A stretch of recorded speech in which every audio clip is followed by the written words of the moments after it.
जैसे कि आज का हेडिंग है power rating of bulb. Power rating पढ़ने से पहले अपन थोड़ा ये देखेंगे कि पावर क्या होता है। अगर कोई रेजिस्टेंस आर हो, ये रेजिस्टेंस आर है और इसके क्रॉस वोल्टेज अगर वी है, V is the voltage across this resistor and resistance is R, तो जो कंज्यूम होता है वो कितना होता है? पावर कंज्यूम होता है, पावर इक्वल टू होता है V square by R. Okay, तो जस्ट इसी का यूज करते हुए अपन बल्ब की रेटिंग करते हैं। जैसे कोई बल्ब हो और इसमें ऐसे बल्ब है और इसका रेटिंग दिया हुआ है पी नॉट वी नॉट, तो इसका क्या मतलब हुआ यहाँ पे पी नॉट वी नॉट? इसका मतलब ये हुआ कि when voltage across bulb is V naught, then power consumed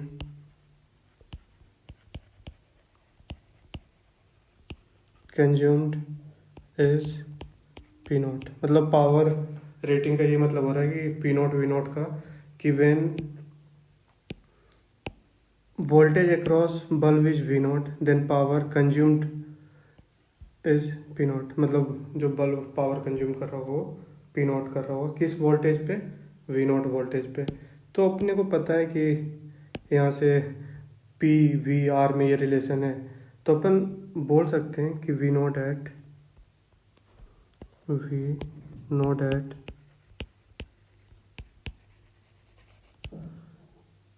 P equals to V square by R.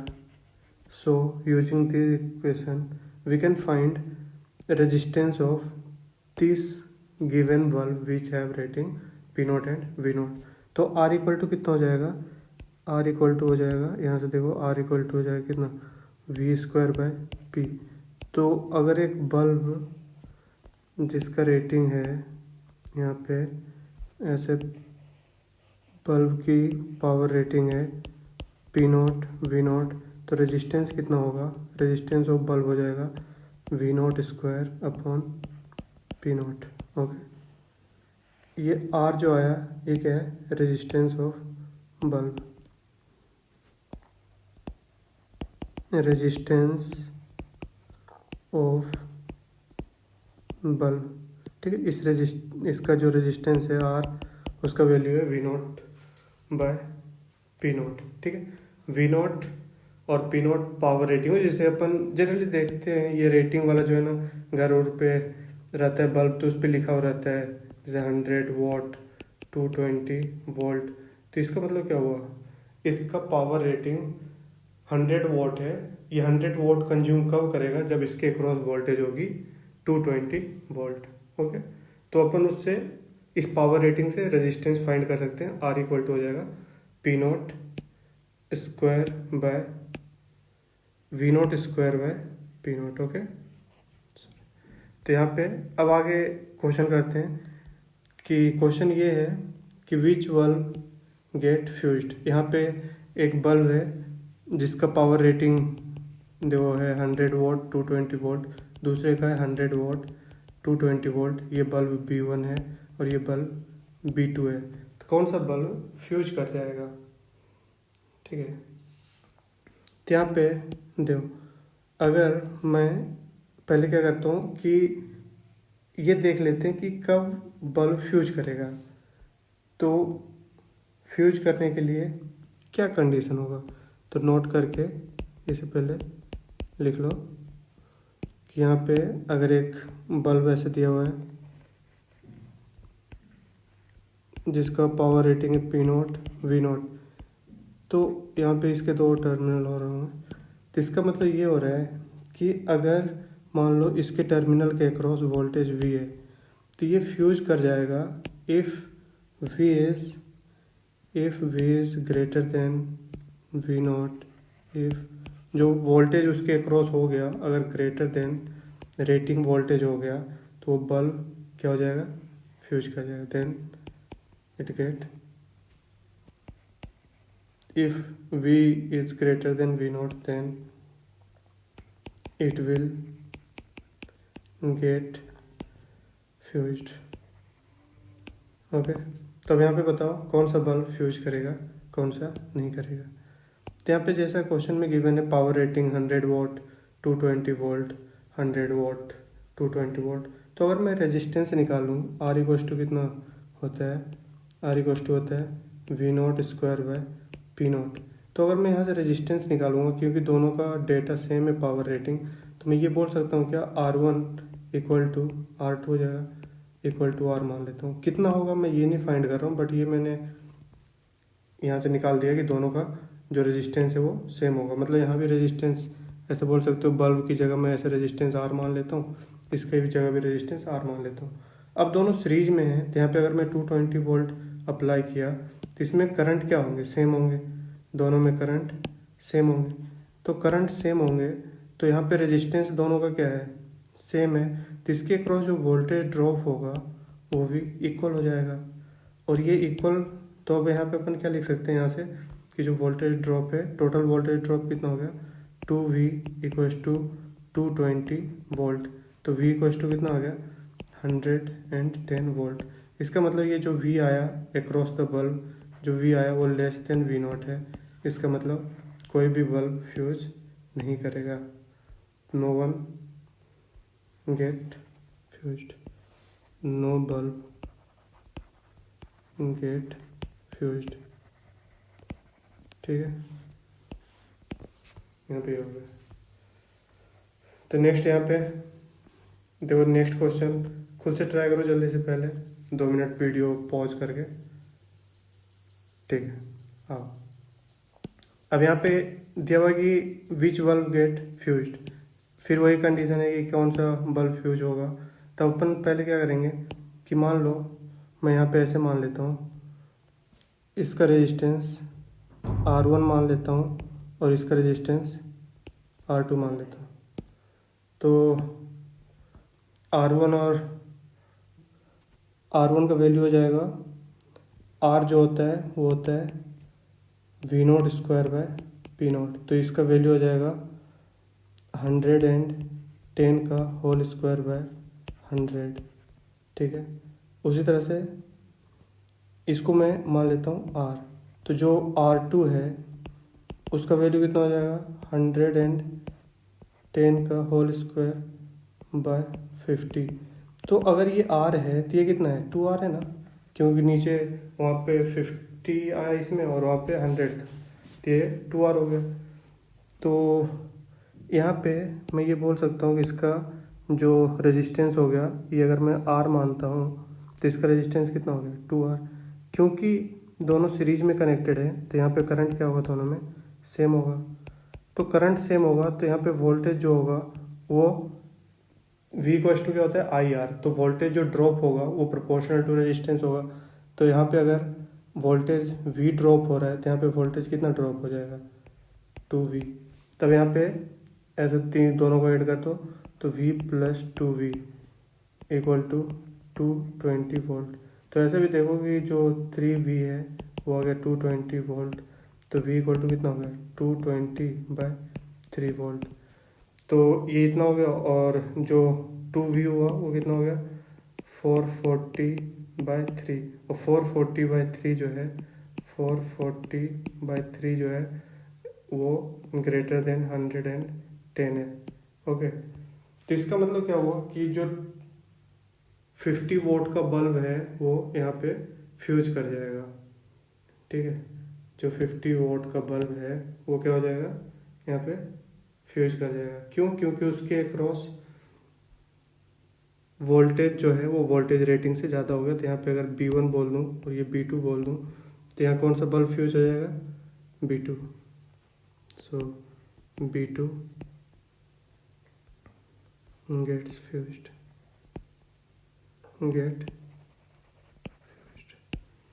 B2 get fused। ठीक है, तो यहाँ पे ऐसे भी अपन डायरेक्टली बता सकते थे कि एक का रेजिस्टेंस आर है, एक का रेजिस्टेंस 2R है। यहाँ पे 220 वोल्ट अप्लाई किया हुआ है, तो अगर दोनों का रेजिस्टेंस इक्वल होता तब दोनों में इक्वल इक्वल 110 आता, लेकिन एक का रेजिस्टेंस दूसरे से ज़्यादा है, इसका मतलब किसी ना किसी एक के अक्रॉस तो वोल्टेज 110 से ज़्यादा होगा। ठीक है, ओके। तो नेक्स्ट है, ये अच्छा क्वेश्चन है। अच्छा, एक क्वेश्चन यहाँ पे, इसमें एक पॉइंट और बताओ कि अगर यहाँ पे सारे बल्ब इस तरह से कनेक्टेड थे B1 और B2 सीरीज में, और B2 अगर फ्यूज कर जाता है तो क्या B1 ग्लो करेगा? अगर B2 फ्यूज कर गया है तो क्या B1 ग्लो करेगा? ठीक है, तो आंसर क्या होगा? नहीं। फ्यूज करने का मतलब क्या होगा? अगर एक कोई बल्ब मान लो ऐसे है और ये फ्यूज हो गया, फ्यूज, तो इसका मतलब क्या होगा? ये इसका जो फिलामेंट है ना वो ब्रेक हो गया, इसका मतलब क्या होगा? ये सर्किट ब्रेक हो गई। सर्किट क्या हो गया? यहाँ पे ब्रेक हो गया ना, सर्किट ओपन हो गया।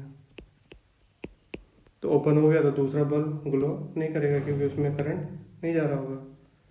ठीक है, चलो एक और इंटरेस्टिंग क्वेश्चन है काफ़ी। Arrange the bulb in increasing order of brightness. यहाँ पे ये गिवन है कि ऑल आर आइडेंटिकल बल्ब्स, सारे का रेटिंग सेम है। ठीक है, सारे का रेटिंग सेम है मतलब सब का रेजिस्टेंस भी क्या होगा? सेम होगा। ठीक है, तो यहाँ पे 2 मिनट पहले से नोटबुक पे उतारो और फिर 2 मिनट के लिए वीडियो पॉज करके खुद से सोचो। ठीक है, अब देखो, अब यहाँ पे अपना आंसर लिख के रखे हो।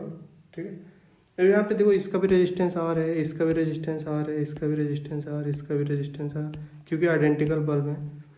ठीक है, तो अब इसमें पहले अपन ये बात करते हैं कि यहाँ से मान लो करंट कुछ इस वाले ब्रांच में करंट I1 जा रहा है, इस वाले में I2 जा रहा है, तो यहाँ पे I2 क्या होगा? ये I2 क्या होगा? तो फिर ये ऐसे डिवाइड हो गया होगा I3 में और ये I4 में। ठीक है, मान लिया मैं इस तरह से करंट डिवाइड हो गया होगा। तो यहाँ पे सबसे ज़्यादा वैल्यू किसकी होगी?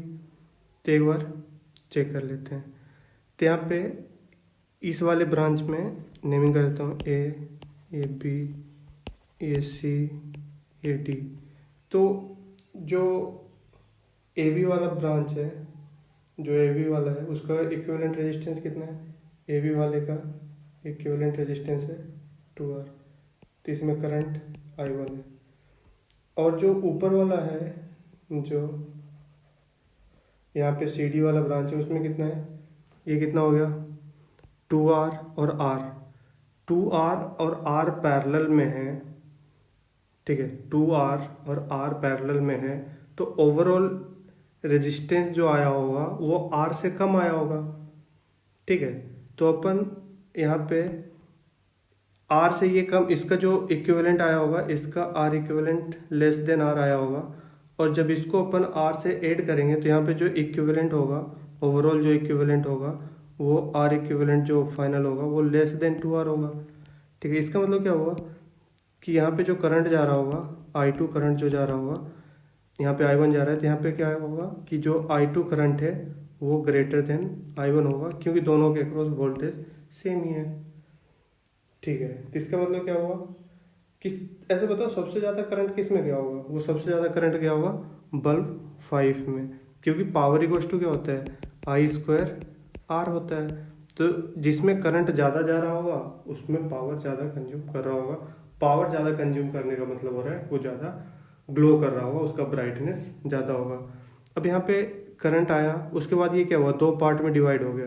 ठीक है, अब बताओ यहाँ पे I3 I4 में कौन जाता है? यहाँ तो ये अपने को पता है कि जो I2 है वो ग्रेटर देन I1 है। ठीक है, अब यहाँ पे I3 I4 में कौन सा होगा? तो I3 I4 में जिसमें रेजिस्टेंस कम होगा उधर ज़्यादा चला गया होगा, मतलब I3 जो होगा वो ग्रेटर देन I4 होगा। इसका मतलब B3 B4 में जो करंट जा रहा है वो B6 से कम जा रहा है, ठीक है। ओके, तो अब ये जो I1 है वो कितना होगा, V/2R हुआ होगा। और यहाँ पे क्या हुआ होगा कि अब ये दो पार्ट में डिवाइड हो गया होगा, जो ये I3 I4 है वो लेस देन I1 भी हो गया होगा। कैलकुलेट करके अपन इसे फाइंड आउट कर सकते हैं। तो ओवरऑल जिस तरह से पावर इक्वल टू क्या होता है I²R, तो जिसमें ज़्यादा करंट जा रहा होगा, ठीक है, जिसमें ज़्यादा करंट जा रहा होगा वहाँ पे पावर ज़्यादा होगा। इसको चाहो तो कैलकुलेट कर सकते हो, जो R इक्विवेलेंट आया होगा। अगर यहाँ पे थोड़ा कन्फ्यूजन हो रहा है तो ये R इक्विवेलेंट कितना हुआ होगा, ये नीचे 2R और R, तो 2R/3 प्लस R, तो ओवरऑल जो R इक्विवेलेंट हुआ होगा, ये देखो जो R इक्विवेलेंट हो गया होगा वो हो गया होगा R plus 2R/3, R plus 2R/3 मतलब 5R/3, 5R/3 हो गया, तो जो लेस देन 2R है। अब इसमें जो करंट हुआ होगा ऐसे देख लो कि जो I2 हुआ होगा उसका वैल्यू कितना हो गया होगा, V/5R/3। तो I3 का वैल्यू कितना होगा, I3 का वैल्यू कितना हो जाएगा, यहाँ पे डिवाइड कर देंगे करंट, तो I3 का वैल्यू हो जाएगा यहाँ पे 2R ऊपर में R, तो I3 का वैल्यू हो गया होगा 2R इंटू I2/3R, ठीक है। तो I3 का वैल्यू हो गया 2R इंटू I2 मतलब 3V/5R/3R। तो ये R से R कैंसिल, ये इससे कैंसिल, तो ओवरऑल कितना है 2/5R मतलब 0.4 V/R। जबकि I1 का वैल्यू कितना है, I1 का वैल्यू है V/2R मतलब 0.5 V/R। इसलिए अपन यहाँ से बोल सकते हैं कि जो I1 है वो ग्रेटर देन I3 है। जब I3 से ग्रेटर देन है तो I4 से तो ऑब्वियसली होगा। सो ब्राइटनेस का ऑर्डर क्या होगा, सबसे ज़्यादा ब्राइटनेस किसकी होगी, तो ये बल्ब यहाँ पे जो है B5 का, तो सबसे ज़्यादा ब्राइटनेस होगा B5 का। उसके बाद किसका होगा, क्योंकि इसमें I1 जो करंट जा रहा है B1 और B2 के लिए सेम है, तो ये सबसे ज़्यादा, फिर B1 इक्वल टू B2 होगा। उसके बाद फिर करंट किस में ज़्यादा गया, B6 में, तो उसके बाद किसका आ जाएगा B6, फिर किसका आएगा B3 और B4 ना, B3 और B4 का, तो फिर आ जाएगा B3 इक्वल टू हो जाएगा B4 का। तो ये बहुत अच्छा कॉन्सेप्ट है कि वहाँ पे अगर ऐसे दिया हुआ है कि बताओ कौन सा पावर ज़्यादा कंज्यूम कर रहा होगा, जो ब्राइटनेस का ऑर्डर होगा, तो पावर से देखेंगे। सीरीज में करंट सेम होता है, पैरेलल में वोल्टेज, इसे अपन चेक करेंगे, ठीक। अब देखो एक और अच्छा क्वेश्चन है, काफ़ी अच्छा है। Comment on brightness of B1 and B2 when switch is closed. जब स्विच को मैं क्लोज करूँगा तो B1 और B2 के ब्राइटनेस पे क्या फ़र्क पड़ेगा, ठीक है। तो जब स्विच ओपन है, ऐसे सोचते हैं, switch when switch is open, जब स्विच ओपन है तो are equivalent all are identical, okay. यहाँ पे ऐसा है कि ऑल आर आइडेंटिकल बल्ब, ये दिया हुआ है कि ऑल आर आइडेंटिकल बल्ब, ठीक है। तो यहाँ पे जब स्विच ओपन था तो आर इक्विवेलेंट कितना था, ये आर, तो आर इक्विवेलेंट कितना था, आर इक्विवेलेंट हो गया 2R। तो जो करंट जा रहा होगा यहाँ से, जो यहाँ पे मान लो आई होगा, वो उस समय कितना होगा V/2R। लेकिन जैसे ही क्लोज्ड कर दोगे, ये करंट दोनों से ही B1 और B2 दोनों से ही इतना जा रहा होगा, लेकिन स्विच जब क्लोज्ड करेंगे, व्हेन स्विच इज क्लोज्ड, जब स्विच क्लोज्ड होगा तो जो आर इक्विवेलेंट होगा वो कितना हो जाएगा, ये दोनों R और R पहले पैरेलल में, तो R/2 प्लस R, तो आर इक्विवेलेंट कितना हो जाएगा 3R/2 ना। तो जो करंट है, जब जैसे स्विच देखो क्लोज्ड किया तो यहाँ पे जो करंट है उसका वैल्यू कितना हो गया 2V/3R, ठीक है, मतलब 0.6 आ रहा है और 0.5 था कुछ। तो यहाँ पे जैसे स्विच को क्लोज्ड किया, व्हेन स्विच इज क्लोज्ड, तो जो करंट है वो बढ़ गया। किसके थ्रू बढ़ गया B1 के थ्रू, जबकि B2 के थ्रू तो कम हो गया क्योंकि वो B3 में चला गया ना। तो यहाँ पे क्या हुआ कि जो जैसे स्विच को मैंने क्लोज्ड किया तो करंट थ्रू B1 बढ़ गया और करंट थ्रू B2 कम हो गया। मतलब जो ब्राइटनेस था B1 का ब्राइटनेस जो था ब्राइटनेस वो बढ़ गया और B2 का ब्राइटनेस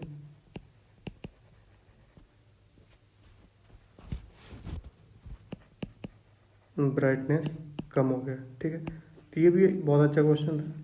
इस तरह से सोच सकते हैं कि स्विच के क्लोज करने से क्या होगा, क्या फ़र्क पड़ेगा। तो वहाँ पे पहले देखेंगे कि उसके थ्रू करंट तो नहीं बढ़ जा रहा है। अगर करंट बढ़ जाएगा तो उसका ब्राइटनेस बढ़ जाएगा, ठीक है। नेक्स्ट है, अब अपन बात करते हैं कि जब बल्ब सीरीज में कनेक्टेड हो, दो या दो से ज़्यादा बल्ब ऐसे हों कि वो दोनों कैसे कनेक्टेड हो सीरीज में, और मान लो ये बल्ब B1 है और ये बल्ब B2, तो इसका पावर रेटिंग जो है वो मान लो P01 है और इसका पावर वोल्टेज रेटिंग V0, इसका पावर रेटिंग P02 और V0, ठीक है। पावर रेटिंग P01 और P02 है। इसका रेजिस्टेंस मान लेता हूँ R1, इसका रेजिस्टेंस मान लेता हूँ R2। अब यहाँ पे अगर सीरीज में कनेक्टेड है तो क्या सेम होगा करंट, अगर सीरीज में कनेक्टेड है तो क्या सेम होगा current through B1 and B2 और सेम, ओके। जब करंट सेम हो गया तो जो पावर होगा उसको अपन क्या लिखेंगे I²R लिखेंगे ना। पावर को अपन क्या लिखेंगे I²R, ठीक है। अब यहाँ पे मैं ऐसे बात करता हूँ कि ये मान लो यहाँ पे जो सप्लाई है वो V है। अब यहाँ पे पावर रेटिंग P01 है और इसका पावर रेटिंग P02 है, बट ऐसे मान लो कि इसमें जो पावर कंज्यूम कर रहा है V वोल्टेज पे, V0 वोल्टेज होगा उसके क्रॉस, तभी तो वो पावर P01 कंज्यूम करेगा। बट अभी मान लो ये पावर कितना कंज्यूम कर रहा है P1 और ये पावर कंज्यूम कर रहा है P2। मतलब ऐसा मैं लिख देता हूँ कि let suppose power produced means consume in B1 is P1 and in B2 is P2। तो अब बताओ यहाँ पे कि जो पावर होगा उसको अपन क्या लिखेंगे, I²R, क्योंकि करंट क्या है सेम है। तो P1 को क्या लिखेंगे I²R1 और P2 को क्या लिखेंगे I²R2, ठीक है। अब ये हो गया। अब मैं ऐसे बात करता हूँ कि R क्या होता है, R होता है V0² मतलब जिसका पावर रेटिंग ज़्यादा होगा उसका रेजिस्टेंस क्या हो जाएगा कम। तो मान लेता हूँ लेट P01 जो है वो ग्रेटर देन P02 है। मैं ऐसा मान लिया हूँ कि गिवन रहेगा तो ठीक है, लेकिन अभी यहाँ पे मान लिया हूँ कि P01 is greater than P02। तो इसका मतलब क्या हुआ कि P01 ग्रेटर है, मतलब उसका रेजिस्टेंस कम हो गया। R1 is less than R2, R1 is less than R2। तो यहाँ से देखो जो पावर आया P1 वो है I²R, मतलब अगर ये R1 लेस देन R2 है तो ये कि इम्प्लाइज क्या कर रहा है कि P1 is less than P2, ठीक है। क्यों, क्योंकि power directly proportional to resistance था, क्योंकि करंट सीरीज में है तो करंट दोनों में क्या होगा सेम। तो अगर R1 लेस देन R2 इसका मतलब है कि P1 लेस देन P2 है। तो P1 लेस देन P2 है तो ये क्या इंप्लाइज कर रहा है यहाँ पे कि जिसका सीरीज में कनेक्टेड होने से क्या फर्क पड़ रहा है कि जिसका पावर रेटिंग ज़्यादा है, जिसका पावर रेटिंग ज़्यादा है वो लेस पावर कंज्यूम कर रहा है, ठीक है। इसका मतलब यहाँ पे क्या हो गया कि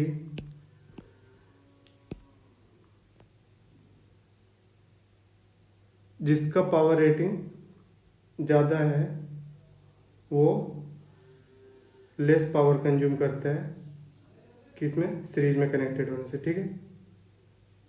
यहाँ पे ऐसे बोल सकते हैं कि बल्ब हैविंग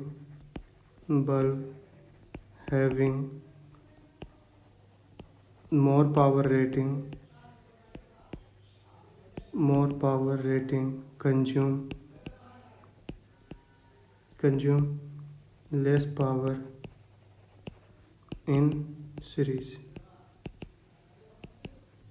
अगर सीरीज में बल्ब कनेक्टेड है तो जिनका पावर रेटिंग ज़्यादा होगा वो कम पावर कंज्यूम कर रहे होंगे, ठीक है। अगर यहाँ पे मान लो कि टोटल पावर कितना कंज्यूम कर रहा होगा, इसको अगर अपन कैलकुलेट करें कि पावर टोटल कितना होगा, तो टोटल पावर कितना हो जाएगा P1 प्लस P2, ठीक है। तो P1 प्लस P2 है, तो अगर सबको ऐड कर दें और अपन ये मान लें कि जो टोटल पावर कंज्यूम हो रहा है वो P है, मैं मान लेता हूँ कि टोटल पावर जो कंज्यूम हो रहा है वो यहाँ पे P है, तो जो टोटल पावर कंज्यूम हो रहा है वो P, और मैं ये भी मान रहा हूँ जो वोल्टेज सप्लाई कर रहा हूँ वो जो वोल्टेज रेटिंग है ना उसके इक्वल है।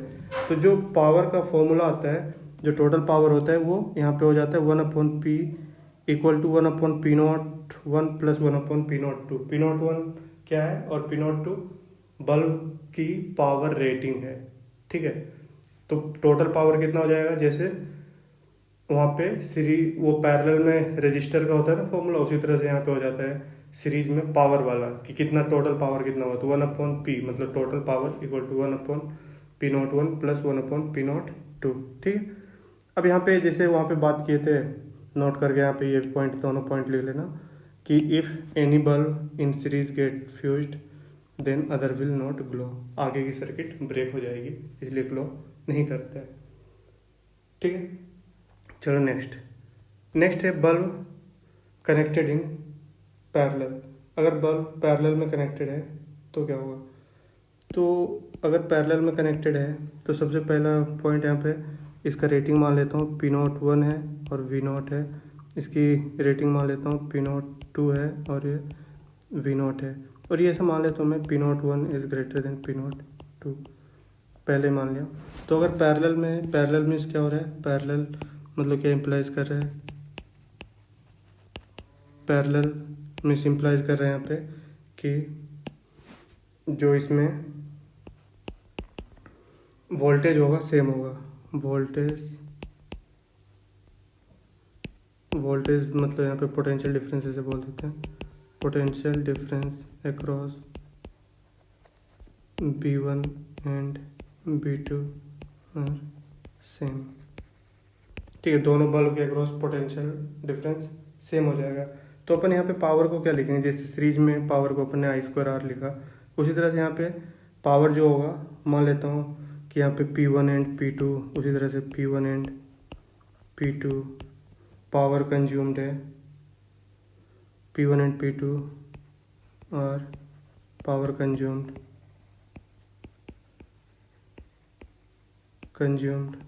Bye B1 and B2। तो यहाँ पे P1 को बताओ क्या लिखें, P1 इक्वल टू क्या लिखूँ V² bye R1 and P2 को क्या लिखना चाहिए V² बाय R2। इसका रेजिस्टेंस R1 मान लेते हैं, इसका रेजिस्टेंस R2 है।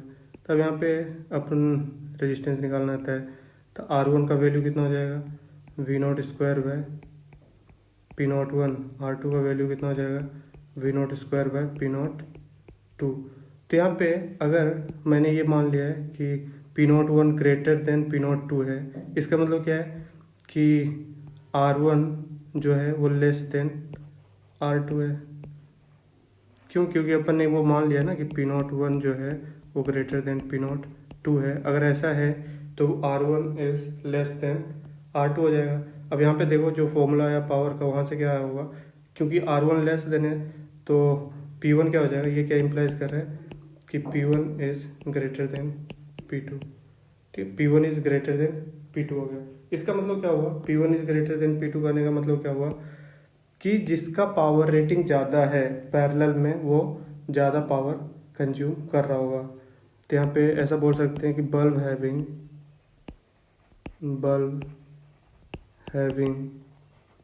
More power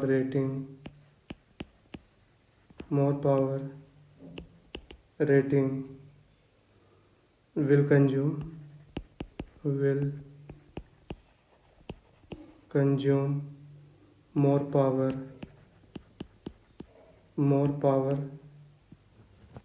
in parallel। जब वो पैरेलल में कनेक्टेड होंगे तो जिसका पावर रेटिंग ज़्यादा है वही ज़्यादा पावर कंज्यूम कर रहा होगा। इसीलिए अपन जो घर पे जो वायरिंग वगैरह करते हैं, घर पे जो कनेक्शंस होते हैं, सारे चीज़ों को अपन कैसे कनेक्ट करते हैं, पैरेलल में, सीरीज में कनेक्ट नहीं करते हैं। क्योंकि अगर अपन ने उसको सीरीज में कनेक्ट कर दिया तो उससे क्या हो जाएगा कि अगर कोई एक फ्यूज कर गया तो दूसरा, पहला तो ये होगा कि एक कोई फ्यूज किया तो बाकी सब बंद हो जाएंगे। मान लो तुमने टीवी, फैन, सबको एक बल्ब, सबको एक साथ ही कनेक्ट कर दिया, ठीक है, तो कोई मान लो बल्ब फ्यूज कर गया तो टीवी, फैन सब बंद हो जाएंगे। अब ये डिपेंड नहीं करेगा कि उसके बल्ब टीवी के पहले लगा हुआ था या बाद में लगा हुआ था, कहीं लगा हुआ था, उसे कोई फर्क नहीं पड़ता है। अगर बल्ब फ्यूज किया तो सारे बंद हो जाएंगे। और दूसरा ये भी था कि अगर अपन सीरीज में कनेक्ट कर देंगे तो जो जितना पावर रेटिंग के लिए बनाया गया है वो उतना पावर कंज्यूम नहीं कर रहा होगा। जिसका पावर रेटिंग ज़्यादा है वो पावर कम कंज्यूम कर रहा होगा और जिसका कम है वो ज़्यादा कंज्यूम कर रहा होगा। ठीक, इसलिए अपन कैसे कंडक्ट करते हैं कनेक्शन घर पे, पैरेलल में। तब यहाँ पे मैं मान लेता हूँ ऐसा कि जो टोटल पावर होगा, मान लो P है, तो जो टोटल पावर होगा 8 कब V/V0 पे, अगर जो वोल्टेज में सप्लाई कर रहा हूँ वो V0 के इक्वल है, जो वोल्टेज रेटिंग है उसके इक्वल है, तो जो पावर होगा टोटल P वो कितना हो जाएगा, P01 प्लस P02। ओके, और दूसरा पॉइंट भी नोट कर लो कि अगर कोई पैरेलल में कनेक्टेड है, दो से ज़्यादा बल्ब, अगर उसमें से कोई फ्यूज कर जाता है तो फ्यूज कर जाने से क्या होगा, उस पार्ट वाला, मान लो ये फ्यूज कर गया तो ये वाला, इसमें करंट नहीं जाएगा, इसमें तो करंट जा ही रहा होगा। ठीक है, तो बाकी जो फ्यूज किया उसके अलावा के जो होंगे वो फ्लो कर ही रहे होंगे। ठीक है ना, चलो आज के लिए इतना ही। अपन नेक्स्ट वीडियो में देखेंगे, इसी से रिलेटेड टॉपिक है, ये ज़्यादा लेंथ ज़्यादा हो जाएगा वीडियो का, इसलिए यहीं तक रहने देते हैं। नेक्स्ट वीडियो में अपन देखेंगे मैक्सिमम पावर थ्योरम। ओके, चलो, और इस पे कुछ क्वेश्चंस प्रैक्टिस कर लेना और थोड़ा मन लगा के पढ़ाई करो। ओके, चलो आज के लिए इतना ही, थैंक यू।